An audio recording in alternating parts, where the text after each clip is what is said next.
Torcida do Mengão, e vamos aqui para mais uma notícia, mais um conteúdo trazendo para vocês as últimas informações do Mengão. Vocês acompanharam aí o Globo Esporte, agora vamos aqui, pessoal, com o Jogo Aberto.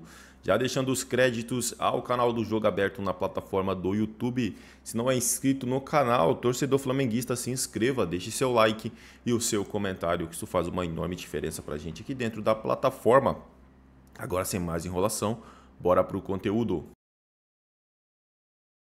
No empate com o Fortaleza, a gente viu o Botafogo batendo o Juventude, o Fluminense na estreia do Renato Gaúcho venceu o Bragantino e o Ceará com Pedro Raul on fire superou o Grêmio. Começamos pelo jogo do Mengão.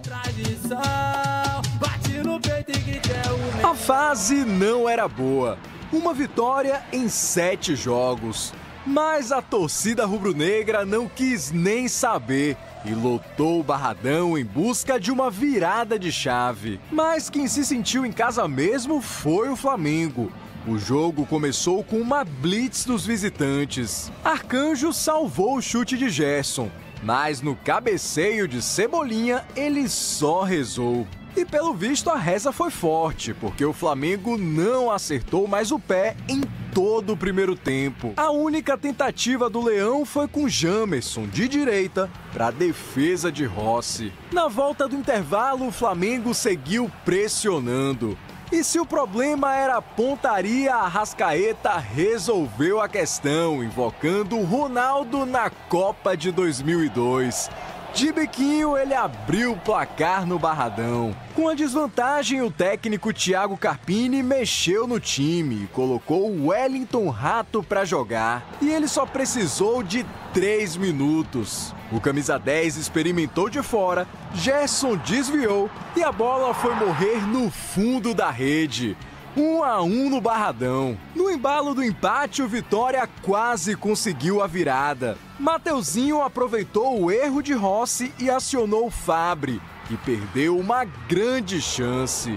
E como diz o ditado, quem não faz, toma. Michael enfiou uma boa bola para Luiz Araújo, que cruzou na medida para Bruno Henrique decretar a vitória do Flamengo. É uma vitória heróica onde eu dou muito valor, né? E como eu falo, não é fácil ganhar aqui.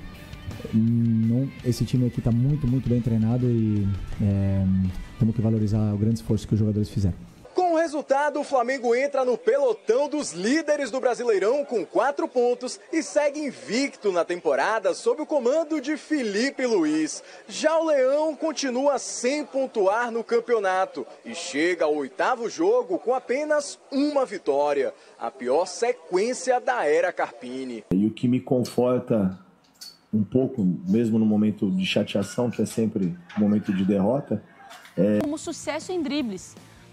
Duelos vencidos, o segundo melhor, isso também chama atenção, e nota do Bola de Prata aparecendo com 7,52, foi o melhor, então, da equipe. Estava fora, né, do campeonato desde o Carioca, tinha ido para a seleção, machucado, ficado fora, enfim. A Arrascaeta de volta fazendo gol de biquinho, você falou sobre a diferença que já dá para ver com esses caras em campo, com o Gerson, com a Arrasca. É nítido, assim, a diferença? Muito. Logo no início do jogo você consegue notar, porque o Flamengo estava jogando um 4-2-4, basicamente. Eram 4 jogadores na frente, 4 jogadores de ataque, que o Felipe Luiz acabou deslocando ali por necessidade para tentar fazer a armação do time, mas não tem comparação. Quando tem o Gerson e o Arrascaeta, que eles conseguem cadenciar, conseguem dar, por exemplo, o passe mesmo de letra que o Gerson dá para o Wesley numa determinada ultrapassagem, o Arrascaeta um pouco mais cadenciado ali, acertando a inversão de jogo, não tem só aquele Fórmula 1 que a gente fala, né? Que é sair correndo para frente. Não, tem 2 caras ali que pensam o jogo, então muda completamente para mim. Ô Marra, você falava antes do valor dessa vitória conquistada fora, e isso não é fácil no Campeonato Brasileiro, e acho que para o Flamengo ainda mais pelo fato da semana, da viagem longa, e o Felipe quis valorizar isso na entrevista. Sim, mas ele teve também, assim, é verdade, o Vitória vai vender caro, né? Você percebia também a atmosfera do Barradão, e um time lutando bastante, né? Depois que fez o gol do Wellington Rato, teve a oportunidade, aquela pancada que tomou o Léo Pereira na cara, foi uma finalização que estava indo numa direção perigosa ali para o Flamengo. Mas o Flamengo também entrou com um time melhor. A volta de jogadores importantes fazem o time ser muito bom com a bola, né? Faz o time envolver melhor. Assim, é aquilo que o Jorge está falando, assim, da velocidade. A característica do time de ontem era um time que sabia ser veloz quando precisava ser veloz. Mas era um time que sabia trabalhar a bola também de uma forma diferente. Tem o Wesley jogando, tem Gerson jogando, tem a Arrascaeta jogando. O time é muito bom. E o Felipe, ele fica ali meio até sem palavras para definir o Bruno Henrique. É impressionante como o Bruno... Já parou para pensar que ele está com 34? Isso. É verdade. E joga de ele tudo. entrega, cara, até hoje. Lembra quando ele estava renovando o contrato, que a gente falava assim, Mas os 3 anos. Sim. Será que valia, né? Eu tomei um susto quando veio a notícia. E quando, não chegou a hora de oxigenar o elenco, que a gente falava. E logo quando renova, sabe depois de que renova, aquele primeiro mês não foi muito positivo, né? Foi uma sequência de jogos ali, que em um mês dá o quê? Uns 10 jogos, né? Em um mês. Peraí. Por aí, né? Mas assim, foram alguns jogos onde ele não foi tão bem e tal, já ficou assim, nossa, mas renovaram por mais 3 anos. E, poxa, se você contar essa temporada dele, é muito... Não vou nem falar das anteriores. Essa é muito boa. E o Bruno contra o Tátira, gente. E ele tenta entregar. E ele tenta entregar em todas as funções possíveis, né? Eu sempre lembro... Eu não sei porquê, mas esse jogo é muito emblemático para mim. Nem tem a ver com o Flamengo. Aquele Wolfsburg e Real Madrid. Sim. Tu lembra disso? O Bruno Henrique pela direita. E eu não sei, mas isso ficou muito claro para mim, porque, obviamente, a dificuldade daquele jogo ele fez contra o Real gols, Madrid. O Bruno Henrique jogou uma barbaridade pelo lado direito. É isso aí, torcida do Mengão, e vamos aqui para mais uma notícia. Flamengo chega a acordo financeiro com Jorginho e aguarda a resposta do volante para selar a contratação. O Flamengo segue investindo na contratação de Jorginho do Arsenal. Atualmente, o presidente do Flamengo, BAP, aceitou as condições da negociação e o mais querido acertou os valores com o volante. Agora a decisão está completamente nas mãos do jogador. Com isso, no momento, o Flamengo aguarda uma resposta de Jorginho para finalizar a contratação do volante.